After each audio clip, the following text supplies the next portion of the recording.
নমস্কার বন্ধুরা, উর্মির রান্নাঘরে আপনাদের স্বাগত। আজকে আমার রেসিপি মোচার কাটলেট। মোচার কাটলেটটি আমি সন্ধেবেলার জলখাবারে সস, কাসুন্দি, শসা, পেঁয়াজের স্যালাড দিয়ে সার্ভ করে দিয়েছি।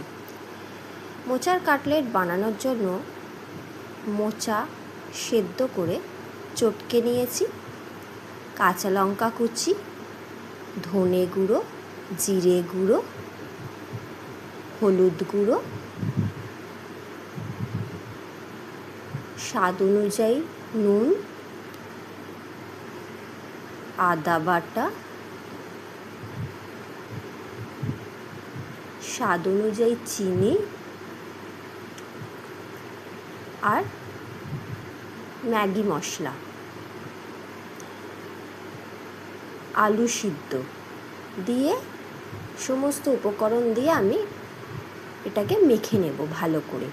মাখা হয়ে গেছে। এবারে আমি একটা বড় সাইজের পেঁয়াজ কুচি করে রেখেছিলাম, সেই পেঁয়াজ কুচিটা এর মধ্যে দিয়ে আবারও ভালো করে মিশিয়ে মেখে নেব। মেখে নিয়ে আমি এর থেকে গোল গোল করে আমি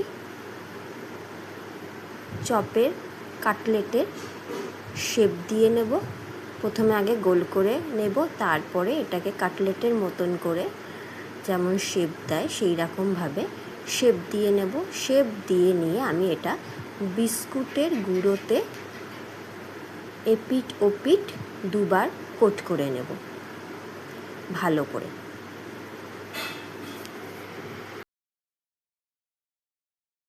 এইভাবে প্রতি কটা কাটলেটকে আমি বিস্কুটের গুঁড়োতে ভালো করে কোট করে নেব। কোট করে নিয়ে আমি এটা ফ্রিজে রেখে দেব ঘন্টাখানেক মতন।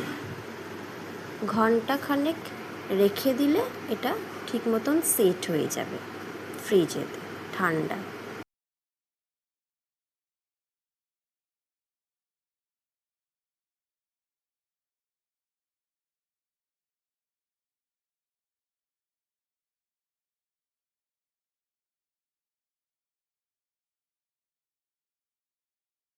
এবারে কড়াইতে বেশ খানিকটা সাদা তেল দিয়ে হালকা গরম করে নিয়েছি।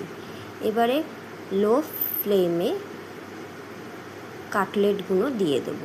দিয়ে মিডিয়াম ফ্লেম করে কাটলেটগুলো ভালো করে দু পিঠ উল্টে পাল্টে ব্রাউন করে ভেজে নেব। ভেজে তুলে রেখে দেব।